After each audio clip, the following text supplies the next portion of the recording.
Hey, everybody. I hope and pray that you're doing well. Today, as we come to our word from the Word. And today, that word is love. Love. Now, love is wrapped up in prayer as well. And it goes back to some of what we talked about Sunday, having a love for God, coming to worship, coming to spend time with Him. And everything that we do, coming to Him in prayer, should be based and driven out of our love for Him. Not just, okay, God, here's what I want you to do for me today. No, but God, what would you have me to do today?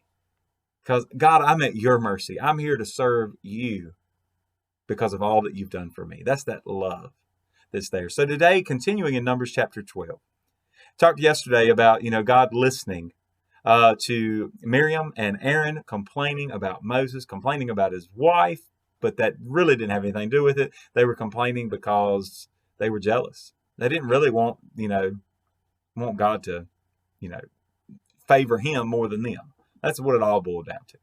They wanted the special attention too. But if you read the rest of the story, and you may have even read on to today, and today we're going to look at just verse 13, that Miriam is struck with leprosy. And see, she was struck with leprosy because they were talking about Moses. They were talking about him, and because the way they were treating him. And I'm reminded Matthew Henry. He was writing this, talking about the situation, talking about those who we love dearly when they betray us. And he said this. He said sometimes the unkindness of our friends is a greater trial of our meekness than the malice of our enemies. The unkindness of our friends is a greater trial of our meekness than the malice of our enemies.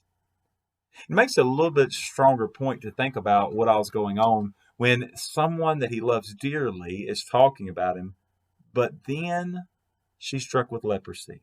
And in verse 13, Numbers chapter 12, verse 13, so Moses cried out to the Lord, saying, please heal her, O God, I pray. Now that has to be a prayer driven by love. A love for God, a love for Miriam, a love for God's miracle working ability. I don't know about you, but man, we come to God all the time with prayer requests. But I wonder how many of them are really sincerely driven out of love.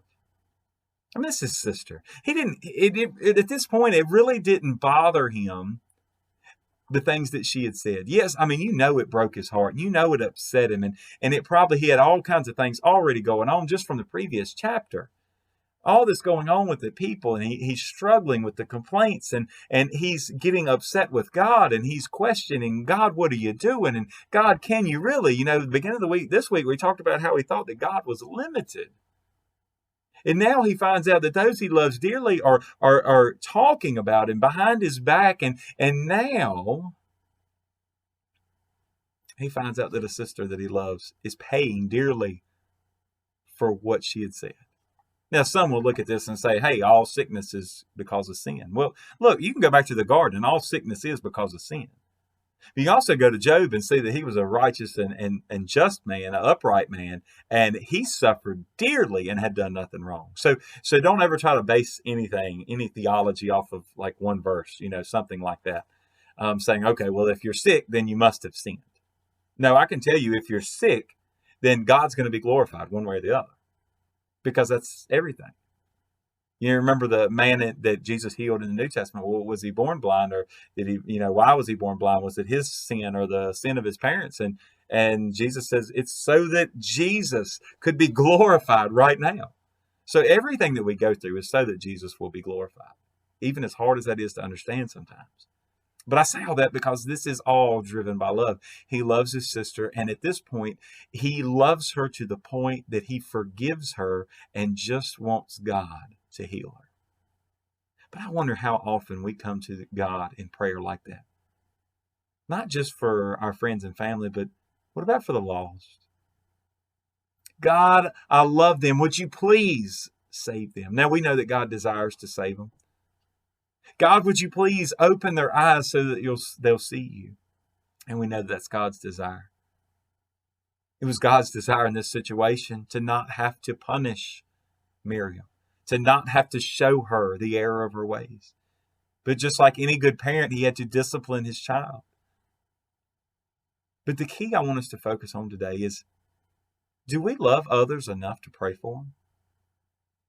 Do we love brothers and sisters in Christ enough to pray for them when they get maybe out of the will of God, when when it looks as if they're going through punishment? Maybe they're just going through a trial and they have done nothing wrong, like Job. Have we prayed for them that they will have strength and courage in that storm? Or are we too busy praying for ourselves? I mean, that's part of it, but do we ever look around? Do we ever really focus on that intercessory prayer? I can tell you this. If we'll pray with love in our hearts, then we'll pray that God's miraculous healing power would be done all over. Because if you've ever experienced the love and mercy and grace of God, you can't help but pray that others will experience that same thing. God bless you, and I pray you have a great, great day.